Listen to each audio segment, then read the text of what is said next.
गुरुर्ब्रह्मा गुरुर्विष्णू गुरुर्देव महेश्वर गुरु साक्षात परब्रह्म तस्मै श्री गुरवे नमः.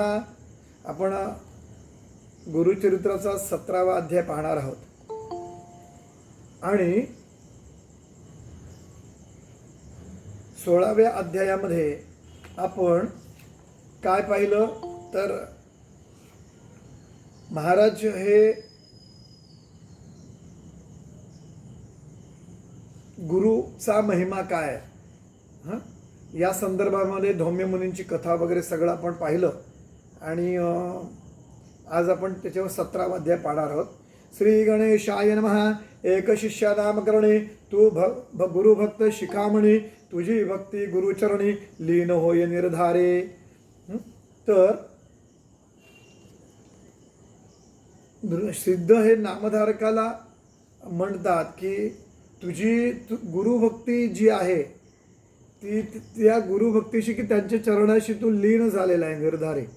हां आणि मग ते म्हणतात की पर्जन्य येता पुढारा जैसा येतो सूचना वारा सद्गुरु कृपा दैन्य हरा ऐके श्री गुरुचरित्र. तर ते म्हणतात की जसा पाऊस येणार आहे याची बातमी वारा देतो, म्हणजे त्यावेळेला वारा थंड होतो, सगळं शांत होतं आणि आपल्याला कळतं की आता पाऊस येणार. तर असं आहे ना, तर पर्जन्य येता पुढारा जैसे येतो सूचना वारा सद्गुरु कृपा दैन्य हरा ऐके गुरुचरित्र.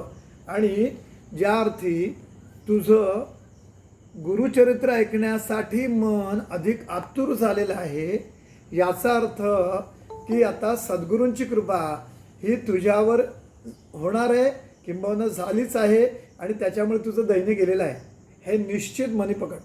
ऐसे चरित्र कामधेनू सांगतो तुझं विस्तार होणू. आणि असं हे जे काही गुरुचरित्र कामधेनू परी असलेलं कामधेनूसारखं असलेलं जे चरित्र आहे ते मी तुला विस्तारपूर्वक सांगतो. एक चित्ते एक मनू आणि एकाग्र चित्ताने तो एक शिष्या नामधारका तू ऐक असं ते म्हणतायत. कृष्णा वेणी तटाकेसी कृष्णा आणि वेणी यांचा संगमाच्या इकडे जो तटाक जे तीर आहे तिथे भुवनेश्वरी सन्निधानी त्या भुवनेश्वरीच्या जवळ औदुंबर वृक्षापासी आणि त्या औदुंबर वृक्षाजवळ राहिले गुरु परियेसा. तिथे श्री गुरु नृसिंह सरस्वती महाराज राहिले. गौप्यरूपी असं ते गुरु हे गुप्त रूपाने राहतात. ठाव असे अगोचरू आणि अगोचर म्हणजे दृष्टी कोणाला येणार नाही, नजरत सहजासहजी येणार नाही अशा ठिकाणी ते राहिले. अनुष्ठान धुरंधरू आणि एकदम काय म्हणतात मोठं असं कठोर असं अनुष्ठान त्यांनी आचरलं होतं. चातुर्मासे येणेपरी आणि चातुर्माससुद्धा त्यांनी आचरण तिथं केलं किंवा केलं. सिद्धस्थान असे गहन भुवनेश्वरी सन्निधान आणि तिथे भुवनेश्वरीच्या जवळ असलेलं सिद्धस्थान असं ते आहे. विशेष गुरु राहिले म्हणून. आणि का ते स्थान इतकं सिद्ध काय आहे तर महाराज तिथे स्वतः राहिले. इतकंच नाही तर तिथे अनुष्ठान करत राहिले आणि त्यामुळे विशेष गुरु राहिले म्हणून उत्कृष्ट महिमा वाढला असे आणि म्हणून तिथे त्याचा महिमा वाढू लागला त्या स्थानाचा. ऐकूनी सिद्धाचे वचना नामधारक करी नमना श्री गुरु परमात्मा जाणा का राहिले गोप्य रूपे. तर त्यावेळेला सिद्धाचं हे वचन ऐकून नामधारक मनी त्याच्या मनात आला आणि त्यांनी सांगितलं की श्री गुरु साक्षात परमात्मा आहेत तर ते गोप्यरूपी का राहिले. का त्यासी तपोद्देश भिक्षा मागणे काय हर्ष हा संदेह माझ्या मानसी याते निवारी दातारा. आता स्वतः त्रैलोक्याचे जे स्वामी आहेत ते त्यांना काय ते असे तपोद्देश. आता त्यांनी तप कोणाचं करायचं. सगळे ऋषीमुनी ज्यांचं तप करतात त्यांनी कोणाचं तप करायचं आणि तपश्चर्या त्यांना कुठली. काय ते असे तपोद्देश भिक्षा मागणे काय हर्ष आणि भिक्षा मागतात. त्रैलोक्याचे स्वामी भिक्षा मागतात. हा संदेह माझ्या मानसी याते निवारी दातारा. म्हणे की जो संदेह आमच्या मनामध्ये येतो त्याचं निवारण करा. त्यावेळेला सिद्ध म्हणतात एक शिष्या नामधारका म्हणजे नामधारका तू ऐक. भिक्षा मागणे पिनाका, अरे शंकर सुद्धा भिक्षा मागतात. ज्याला आपण देव के देव महादेव म्हणतो ते सुद्धा भिक्षा मागतात. तो संदर्भ आलेला आहे 6व्या अध्यायामध्ये. रावण त्यांना सांगतो की तुझा पिता भिक्षा मागून हे करतो वगैरे असं सगळं उल्लेख केला आहे त्यांनी. तर भिक्षा मागत आहेत. हां, आणिक सांगेन एका, आणि अजून सांगतो एक, दत्तात्रेय गुरुमूर्तीसी, आणि स्वतः दत्त महाराज हे सुद्धा भिक्षा मागतात. कृपासागर दत्तात्रेय मूर्ती. दत्तात्रेय मूर्ती कशी आहे? कृपासागर आहेत. भिक्षुक रूपे असे दिसती, आणि प्रत्येकाला ते भिक्षुक रूपामध्ये दिसतात. भक्तजना अनुग्रहार्थी तीर्थयात्रेसे हिंडती. भक्तजनांना अनुग्रह करण्यासाठी, अनुगृहित करण्यासाठी तीर्थक्षेत्री आणि तीर्थयात्रेसी फिरत असतात, म्हणजे हिंडत असतात. अनुपम तीर्थे महिवरी, अशी अनुपम्य अशी तीर्थ या पृथ्वीवर आहेत. असती गोप्यापारी, काहीतरी गोप्य आहेत. अशी श्री गुरुमूर्ती परोपकारी, आणि ही गुरुमूर्ती हे परोपकारी आहेत. प्रगट करी भक्ता लागी, आणि ती भक्तांसाठी प्रगट करतात. भक्तजन उद्धारार्थ, भक्तजनांच्या उद्धारणार्थ तीर्थे हिंडे श्री गुरुनाथ. अवताराचं जे काही प्रयोजन सांगितले वारंवार म्हणतोय, तर परित्राणाय साधूना, जो परित्राण करण्यासाठी, साधूचं रक्षण करण्यासाठी आणि त्यांचा उद्धार करण्यासाठी, भक्तजन उद्धारणार्थ, हा जे त्यातलं एक पहिलं प्रयोजन ते आहे. तीर्थ हिंडे श्री गुरुनाथ, आणि नृसिंह सरस्वती महाराज हे तीर्थाटन करतात. गोप्य भाव या कारणार्थ समस्त येऊनी मागती, आणि ते गुप्त रूपाने का राहतात? तर सगळे मागायला येतात. आता हे तर असंच आहे की एखादा सिद्ध किंवा कोणी साधक असेल तर त्याच्याकडे गर्दी कसली होते की अध्यात्म जाणून घेण्यासाठी कोणी येत नाही, की बाबा तुम्ही या पदापर्यंत, या परमेश्वर प्राप्ती तुम्ही कशी केली, की अमुक साधना कशी सिद्ध केली, हे जाणून घेण्यासाठी कोणी येत नाही, किंवा ती आचरावी कैसी हे जाणून घेण्यासाठी कोणी येत नाही. तर काहीतरी मागण्यासाठी फक्त येतात. ती पण कसे? भौतिक गोष्टी मागण्यासाठी येतात. बघा आपल्याकडे एक कुठल्याही देवस्थानाला जा तर जी सगळी रांग आहे ना, ती फक्त मागण्याची, काय म्हणतात, मागणी करणारी सगळी रांग आहे. फार तुरळक लोक अशी आहेत की जातात आणि थँक्यू म्हणण्यासाठी देवाकडे कोणीच जात नाही. काही जण असे असतात की काही मागत नाही, नमस्कार करतात, येतात, असेही असतात. काही लोक असतात फक्त मागायचंच असतं, आणि त्यांचं असं ठरलेलंच असतं की वर्षाकाठी एवढे नवस करायलाच पाहिजेत, असं काहीतरी वेगळेच काहीतरी त्यांची ती हे आहे. आणि याला हे नमस्कार, त्याला हे कर, त्याला कर, अशा पद्धतीने हे सगळं चालू राहतं. पण सगळे मागण्यासाठी येतात, आणि मागण्यासाठी येतात म्हणजे काय? सगळ्या लौकिक गोष्टी मागण्यासाठी येतात. कोणीही परमार्थ साधावा म्हणून कोणी येत नाही. हे गुरुचं दुःख आहे. आणि स्वामी समर्थ महाराजांनी एका ठिकाणी म्हटलं त्यांच्या चरित्रात की समुद्र भरलाय, हवा तेवढा तुम्ही घ्या, असं ते म्हणतात.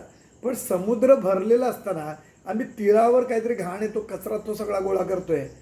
कोणीही जाऊन त्या समुद्राच्या मध्ये जाऊन शिरून कोणी मोती मिळवण्याचा प्रयत्न करत नाही.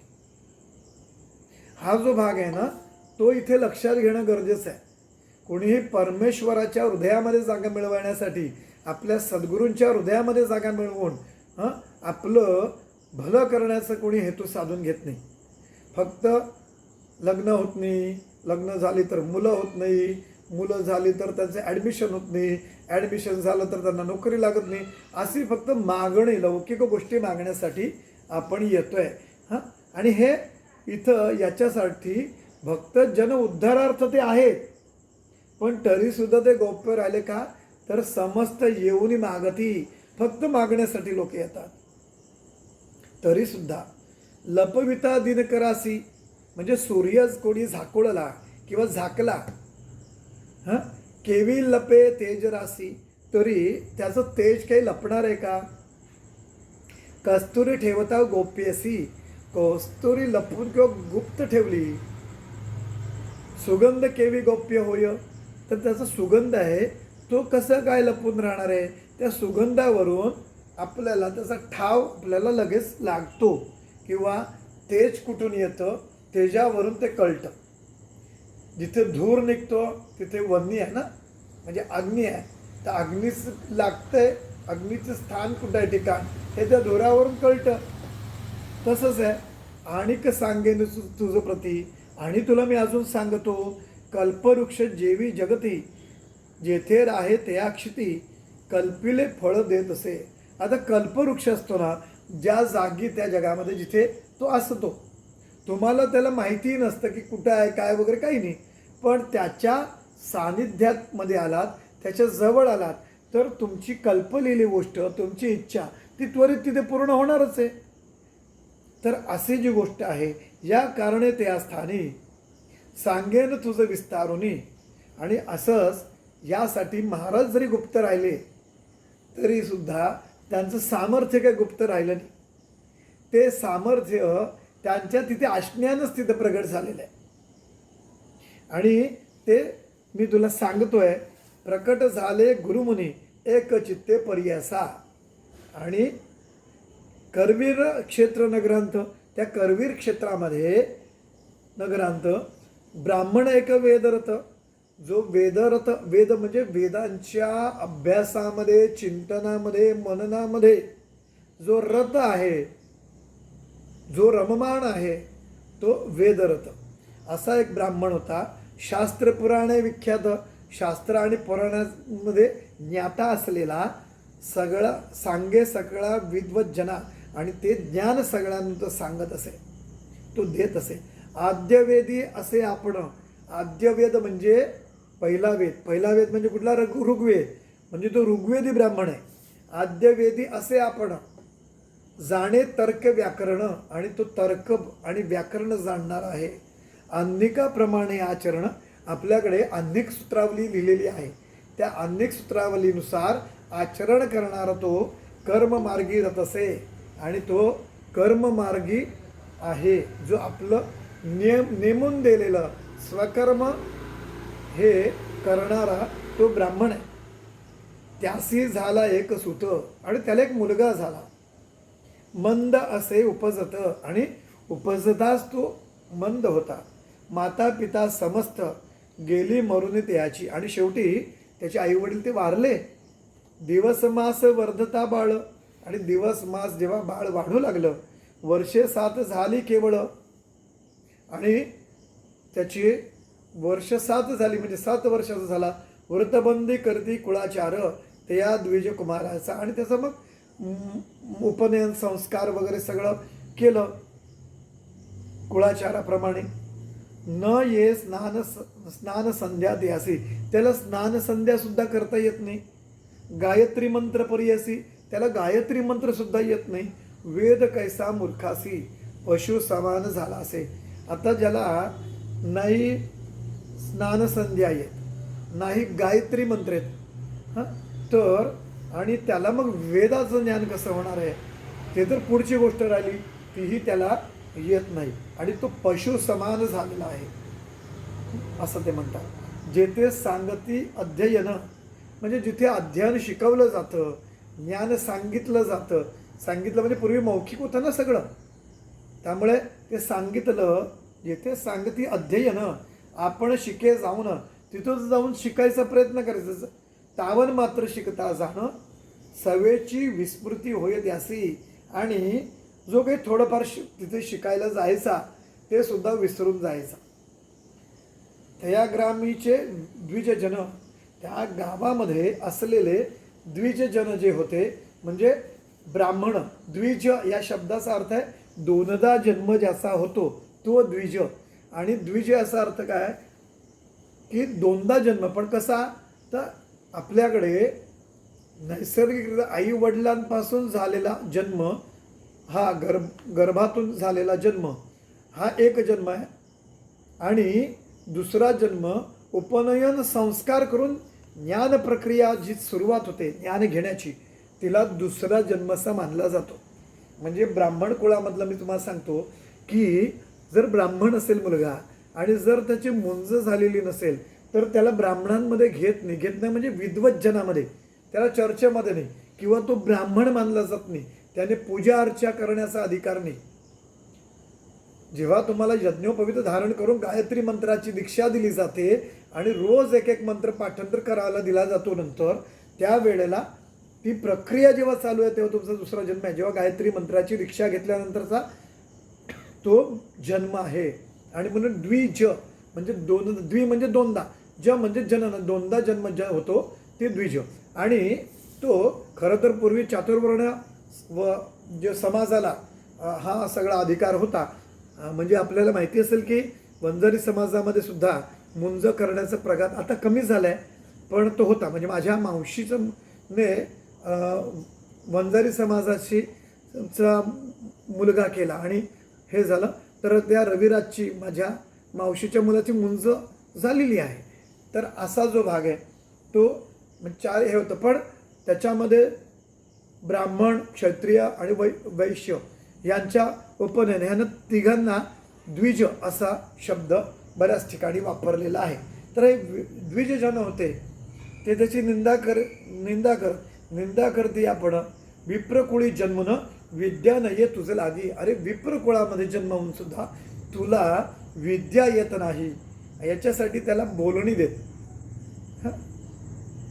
तुझा पिता ज्ञानवंत, अरे तुझे वडील ज्ञानवंत, वेदशास्त्र अभिज्ञात आणि वेदशास्त्र जाणणारे होते.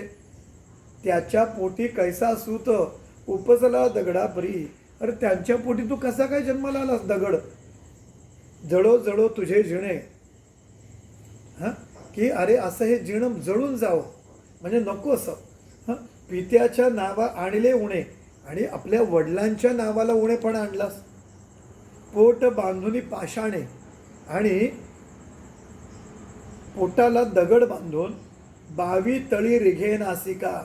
आणि ते म्हणतात की 22 म्हणजे वीर. भाव आपल्याकडे शब्द येतो, काही तो असंस्कृत किंवा गावंढळ किंवा बोलीभाषेतलं म्हणजे असं नाही आहे, बोलीभाषा असं नाही, तर तो फार जुना शब्द आहे. बाव म्हणजे विहीर. तळी म्हणजे तळं, हे माहिती आहे. अरे तळ्यामध्ये किंवा विहिरीमध्ये जाऊन तू उडी का मारत नाहीस असं ते म्हणतात. जन्मोनी या संसारी वृथा झाला सुकरापरी. अरे तू डुकरासारखा जे झालास म्हणजे फक्त खायला, बाकी काहीच नाही. या जन्म होऊन या संसारामध्ये तुझा जन्म फक्त डुकरासारखा झालेला आहेस. तुझं गती यमपुरी.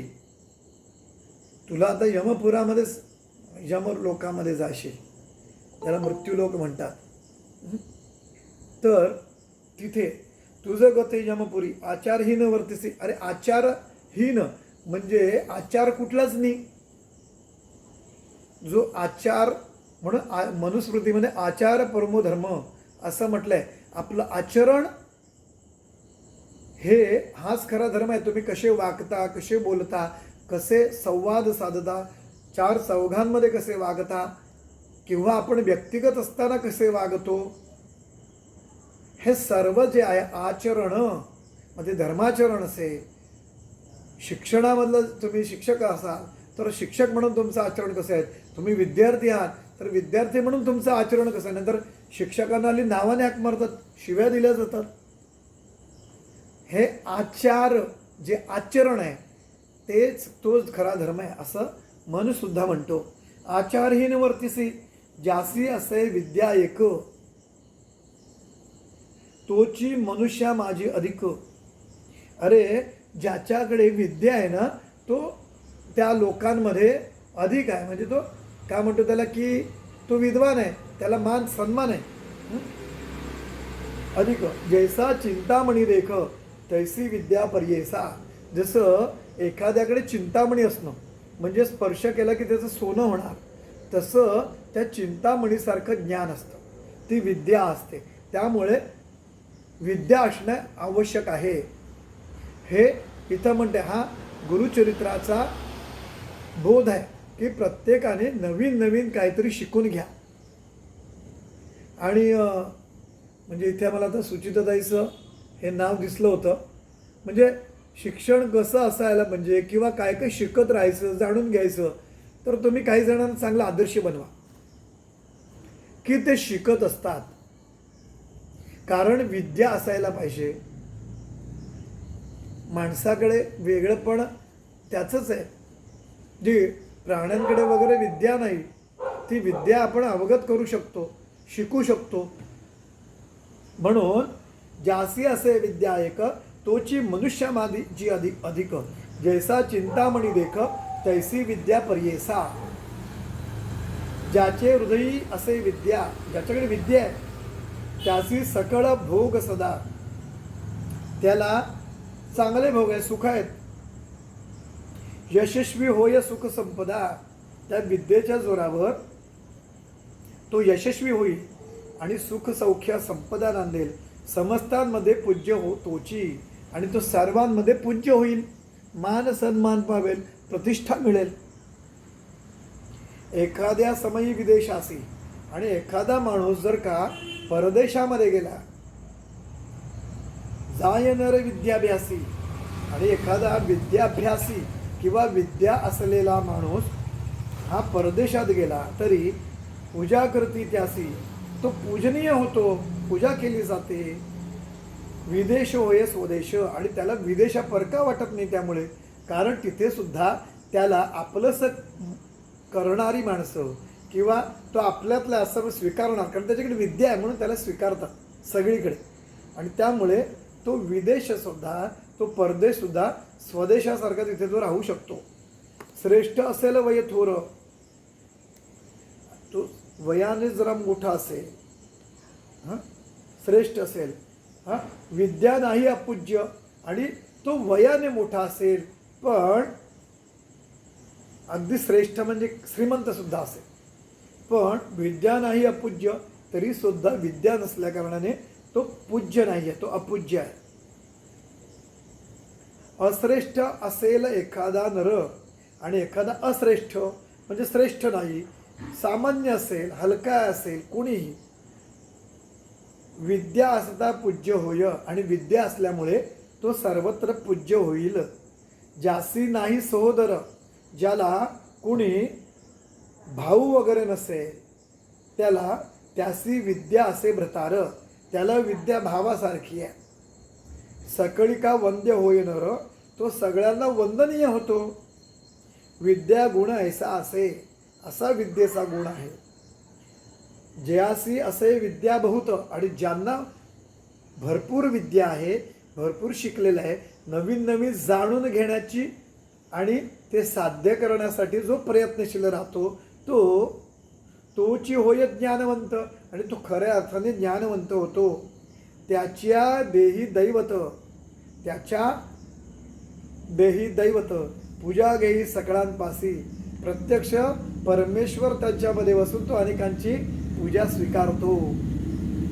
एखादे समी राजाधिपतीसी, एखाद्या वेळी राजाधिपती म्हणजे नगराचा राजा, समस्त वंदिती ते असी, त्याला सगळे नमस्कार करतात. राजा आपण हर्षी, आणि तरी सुद्धा राजा आपण हर्षी विद्यावंत पूजित असे, तरी सुद्धा जो राजा आहे, ज्याच्याकडे राजसत्ता आहे, ते सुद्धा विद्यावंत पूजित असे. जे विद्यावंत असतात तिकडे ते नमतात, त्याचं पूजन करतात, त्यांच्याविषयी पूज्य भाव ठेवतात. ज्याचे घरी नाही धन, ज्याच्याकडे धन नाही आहे, त्यासी विद्या असे धन, त्याला विद्या हे धन आहे. शिकावयाचे कारण हेच असे जाणपा, आणि म्हणून शिकण्याची गरज आहे. ह्या गुरुचरित्राचा इथलं या अध्यायाचा बोध आहे की तुम्ही शिकत राहा, नवीन नवीन जाणून घ्या. आणि का तर त्यासाठी ज्याच्याकडे धन नाही त्यासी विद्या असे धन, आणि त्याला विद्या हेच धन आहे. आणि शिकावयाचे कारण हेच असे जाणपा, आणि म्हणून हे शिकवण्याचं कारण आहे, गरज आहे की विद्या का शिकायची. ऐकूनी त्याचे वचन ब्रह्मचारी करी नमन, स्वामी निरोपले ज्ञान विद्याभ्यास करावया. म्हणे महाराज की तो नमन करतो ब्रह्मचारी, आणि तुम्ही मला ज्ञान निरूप सांगितलं, उपदेश केला, विद्याभ्यास करावायचा, पण जन्मांतरी पूर्वी आपण केले नाही विद्यादान, आणि जन्मांतरामध्ये म्हणजे मागच्या जन्मात किंवा मागच्या अनेक जन्मामध्ये कधीतरी विद्यादान केलं नाही, कुणाला शिकवलं नाही. न ये विद्या याची कारणं काय करू म्हणत असे, आणि ह्यामुळेच कदाचित मला विद्या प्राप्त होत नाही, काय करू. आपल्याला 43 अध्याय गुरुचरित्रामध्ये जी अनंतव्रताची कथा आहे त्याच्यामध्ये एक वृक्ष आहे असा, आणि त्या वृक्षाला फळं लागलेली आहेत, पण कोणी खाऊ शकत नाही. तर त्याला ते कौंडिन्य ऋषी शेवटी जेव्हा त्याला अनंत भेटतात, त्या अनंताला ते विचारतात की मी रस्त्यानं येताना मी एक वृक्ष पाहिला ज्याला फळं लागलेली आहेत, पण ती कोणी खाऊ शकत नाही अशी आहेत ती, काय. तर ते म्हणतात की मागच्या जन्मामध्ये हा ब्राह्मण होता, उच्च शिक्षित होता, पण कोणाला त्याने विद्या शिकवली नाही, ती त्याच्यापुरतीच राहिली. आठवतंय म्हणजे गुरुचरित्र पारायण ज्यांनी केलेली आहे त्यांना माहिती असेल. म्हणजे आपल्याकडे जे जे आहे ज्ञान ते दुसऱ्याला द्यायला पाहिजे, शिकवायला पाहिजे. जे जे आपणासी ठावे ते ते दुसऱ्याशी शिकवावे, शहाणे करून सोडावे सकळ जन, असं तुकाराम महाराज म्हणतात. जे जे आपल्याला ठाव आहे, जे जे आपल्याला येतं आहे ते आपण तर ते आपण दुसऱ्याला शिकवायला पाहिजे. शाणे करून सोडावे सकळ जन. आता आपण सगळ्यांना काही शाणं करू शकणार आहेत की माहिती नाही, सगळ्यांना आपण शाणं करू शकणार आहेत का, नाही. आपण काही ते सामर्थ्य आपल्याकडे आहे की माहिती नाही, पण जे जे तुम्हाला येतं आहे, जे जे तुम्हाला माहिती आहे, जे जे तुम्हाला कळतं आहे ते तुम्ही लोकांपर्यंत यात येऊ द्या त्यांना. म्हणजे जर तुम्ही उत्तम लेखक आहात, म्हणजे मी इथे सुचिताताईसाठी बोलतोय, तुम्ही चांगलं लिहिता तर तुमचं ज्ञान त्या लिखाणातून लोकांपर्यंत येऊ द्या. हे आपलं स्वधर्म आहे, आपलं धर्मकार्य आहे, ते येऊ द्या. कारण त्याच्यातून प्रेरणा मिळेल, एका नवीन पिढीला प्रेरणा मिळेल, आणि समाजाचं एक पाऊल पुढं जाईल, समाज पुढे जाईल सांस्कृतिकदृष्ट्या, आणि काय म्हणतात त्याला, विद्वत्तेच्या दृष्टीने सुद्धा ते पुढं जाईल. आणि म्हणून विद्वानांनी लिहिलं पाहिजे, गायकांनी गायन केलं पाहिजे, शिकवलं पाहिजे. ह्या सगळ्या परंपरा ज्ञानाच्या ज्या ज्ञानशाखा आहेत त्या अबाधित राहण्यासाठी प्रयत्नशील असलं पाहिजे. आणि मागच्या जन्मामध्ये मी शिकवलं नसेल कोणाला, आणि म्हणून या जन्मामध्ये मला विद्या येत नाही, ती अवगत नाही होत मला, असं ते म्हणतात. ऐसा आपण दोषी, हा माझा दोष असावा, जरी असेल उपायासी, आणि ह्याला काही उपाय असेल तर उद्धरावे जी कृपेसी निरोपावे दातारा. आणि मला सांगा की यानं उद्धारावं, कृपा करून मला उद्धार करा.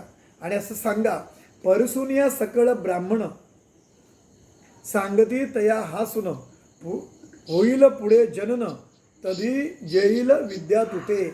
आणि ते ब्राह्मण सगळे सांगतात त्याला की ते सगळं ऐकून की ते म्हणतात की अरे तुझा पुढचा जन्म होईल ना तेव्हा तुला ज्ञान येईल, तुझं कैसा विद्याभ्यास, अरे तुला विद्याभ्यास कसला, पशु केवळ नर विशेष, अरे तू पशु आहे, फक्त नराचा देह आहे, मनुष्य देह आहे पण तू पशु आहेस.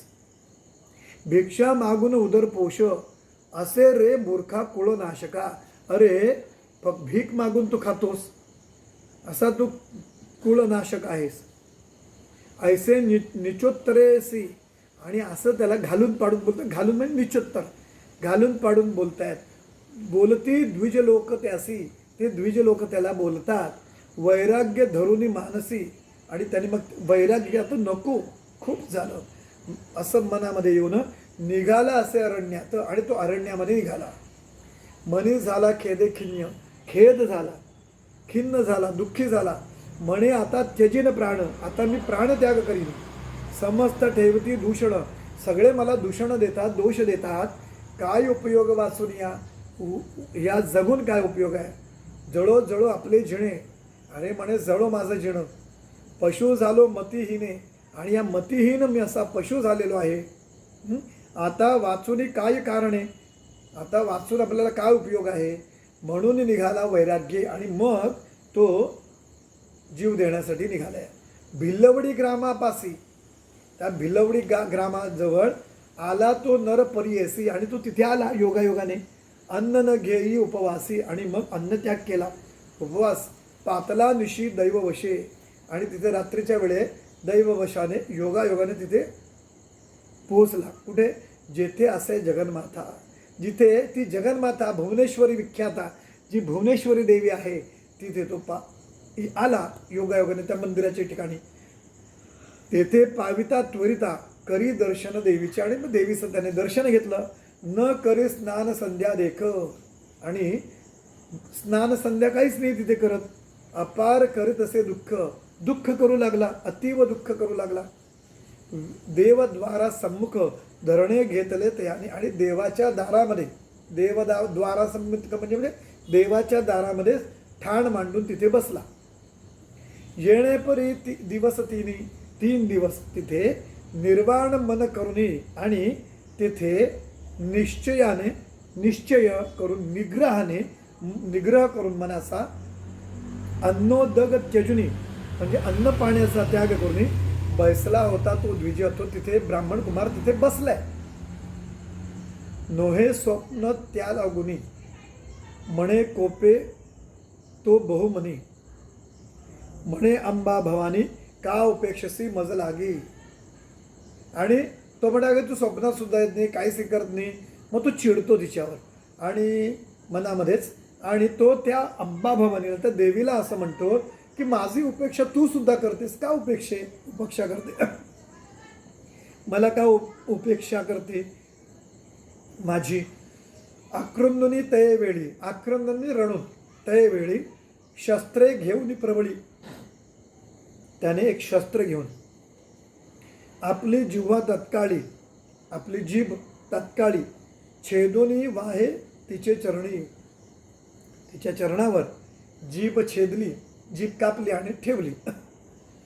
जिव्हा वाहुनी अंबेसी, त्या देवीला त्याने जीभ वाहिली.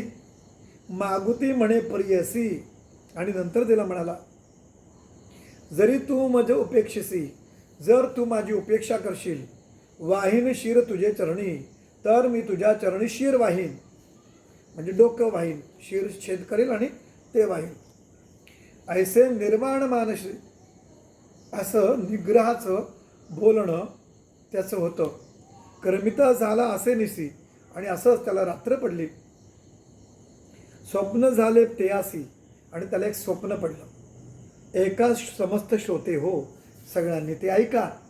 एक बाळ ब्रह्मचारी, ते स्वप्नामध्ये त्याला आदेश होतो की हे ब्रह्मचारी बाळा ऐक. आक्रोशसी आम्हावरी, अरे आमच्यावर तू आक्रोश रडतोय आणि राग धरतोयस. असे कृष्णा पश्चिम तीरी, अरे जी कृष्णा तीर आहे त्या कृष्णा तीराच्या पश्चिम तीरावर त्वरित जाय ते स्थानी, तिकडे तू जा, असं ते म्हणाले.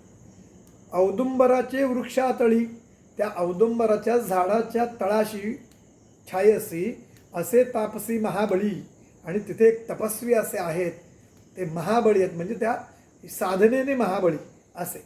अवतार पुरुष चंद्रमौळी, अरे त्या साक्षात अवतारी पुरुष आहेत, साक्षात शंकर, चंद्रमौळी म्हणजे शंकर. तुझी वांछा पुरविल, तुझी वांछा तुझी इच्छा तिथे पूर्ण होईल, ते पुरवतील. ऐसे स्वप्न ते आसी, असं त्याला स्वप्न पडलं. झाले अभिनव परियसी, आणि अभिनव असं म्हणजे स्वप्न पडलं, अद्भुत असं स्वप्न. जागृत होता तक्षणेसी, निघाला तेथून ब्राह्मण, आणि जेव्हा तो जागा झाला तिथून मग त्या भुवनेश्वरीच्या मंदिरातून तो जायला निघायला. कुठे, कृष्णा पश्चिम तीरावर निघाला. विप्रत्वरित, लगेच निघाला. पळत गेला प्रवाहांत, आणि नंतर तो प्रवाहामध्ये निघाला. सादर लक्षितांची तेथ देखता झाला श्री गुरुसी आणि तिथे तो काय करतोय, तिथे प्रेमानं तिथं तरी लक्ष गेलं तर तिथे महाराज त्याच्याकडे पाहतायत, तो महाराजांकडे पाहतोय. अशा अवस्थेत चरणावरी ठेवून माथा, त्यांनी महाराजांच्या चरणावर डोकं ठेवलं. नृसिंह सरस्वती महाराजांच्या अनंत स्तोत्र झाला करिता त्याने भरपूर स्तोत्र केली. श्री गुरुमूर्ती संतोषदा आश्वासित तये वेळी. आणि त्यावेळेला गुरुमूर्ती म्हणजे महाराज संतोषून त्याला म्हणतात, गुरुमूर्ती संतोषती माता हस्त ठेवती. आणि तो त्याच्या डोक्यावर हात ठेवतात. ज्ञान झाले तया प्रती आणि त्याला त्वरित ज्ञान प्राप्त झाले. जिव्हा आली तात्कालिक आणि त्याला जिव्हा आली, जीव आली. जैसा मानस सरोवरास आणि जसा मानस सरोवरास म्हणजे मानस सरोवर आहे ना तिथे वायस जाता प्रियस तो राज होय राजहंस. आणि जसा वायस म्हणजे कावळा, कावळा असं म्हणतात की कावळा जर मानसरोवरला गेलात तर तो कावळा कावळा राहत नाही, त्याचं राजहंसामध्ये रूपांतर होतं. म्हणून इथे तो उदाहरण त्यांनी दिलेलं आहे की जैसा मानस सरोवरास वायस जाय पर्यस तो होय राजहंस तैसे झाले विप्राते. तसे महाराजांच्या दर्शन होता, चरणी लागता. जसा मानस सरोवरास कावळा जाताना त्याचा राजहंस होतो गेल्यावर, तसं झालं म्हणजे त्याला ज्ञान प्राप्त झालं. चिंतामणी संपर्केसी, चिंतामणी जो आहे संपर्केसी सुवर्णत्व होई जेई लोहासी. तो चिंतामणी ज्याला स्पर्श करेल त्याचं सोनं होऊन जातं लोखंडाचं. तसं मृत्तिका पडतात जंबू नदासी. आणि मृत्तिका म्हणजे माती, ती जंबू नदीच्या जी आहे त्या जंबू नदीमध्ये जी माती आहे पडली तर तिचं सोन्याचे कण होतात ती. तसं तैसे तया ब्राह्मणासी, तसं त्या ब्राह्मणाशी स्पर्शता गुरु चरणासी, गुरुचं चरण स्पर्श केल्यावर आली सकळ विद्या त्यासी, सकळ विद्या त्याला आली. वेद शास्त्र तर्क भाष्य, वेद शास्त्र तर्क आणि भाष्य ते अवगत झाले. सिद्ध म्हणे नामधारका श्री गुरु महिमा ऐका निका. जे जे स्थानी वास देखा तेथे महिमा ऐसी असे. म्हणजे सिद्ध म्हणतोय नामधारकाला की हा तो गुरुचा महिमा आहे की जेथे जे जे स्थानी त्यांचा वास होता किंवा होतो किंवा आहे तेथे महिमा ऐसी असे, अशी तिची ख्याती आहे त्या ठिकाणची. म्हणून सरस्वती गंगाधर सांगे गुरुचरित्र सविस्तर. गुरुचरित्र सविस्तर सांगतायत. एकता होय मनोहर आणि एकता मन हरण करणारे म्हणजे मनोहर मनाचं हरण करणारे, मन आकर्षण घेणारे. सकळाभिष्ट साधती की ज्यानं, अशी ती मनोहर कथा आहे की ज्याने सकळा अभिष्ट साधतात म्हणजे सगळ्या इच्छा पूर्ण होतात. इति श्री गुरुचरित्र मूर्खासी झाले ज्ञान प्राप्त. असं हे गुरुचरित्र आहे की ज्या गुरुच्या कृपेने त्याला ज्ञान प्राप्त झालं. तेची कथा वर्णिली येतं, तीच कथा इथे वर्णली आहे. श्री गुरुप्रसादे आणि गुरुच्या प्रसादानेच, कृपाप्रसादाने मी हे तुम्हाला इथे सांगितलं.